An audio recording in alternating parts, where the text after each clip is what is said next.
وەڵا یەکەم جار سپاسی خواکەم کە هەستێکی ئای پێ بەخشیوم کە گەشتم بە مەرحەلەی دوای 16 ساڵ هەوڵیان تەبەن باوکاری خۆی گەورە یەکەم جار هاوکاری دایک و باوکم چ بەشێکە تەواو کرد؟ شکاری نەخۆشەکان.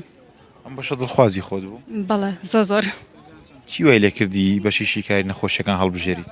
لایەنێکی تەندروستیە توانی هاوکاری خەڵک بکەیت، هاوکاری عیلە و خانەوادی خۆت بکەیت، هەستێکی خۆشەکە بتوانین ببیتە دەرمانیان چارەسەرێک بۆ عیلەکی خۆت بۆ ماڵی خۆت. بزانم چەند کاتژمێرە و چەند ڕۆژ خەریکی خۆ ئامادەکردن و خۆڕازانەوەی بۆ ئەم ڕۆژە؟ 2 ڕۆژ. لێرەوە سپاسی کێ دەکەیت کێ بە دیاریکراوی پاڵپشت و هاوکارت بۆ لە خوێندنە؟ تەبعاً دایک و باوکم زۆر. تا چەند بیری خوێندنەکەیت؟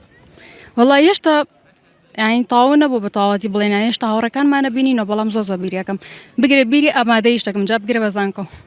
لێرەوە پەیامت چێ بۆ هاوڕەکانت؟ هیوای سەرکەوتنیان بۆ خوازم ئینشەڵا لە کاری باشتر و لە سەرکەوتنی زیاتر بیان بیر ماشەڵڵا.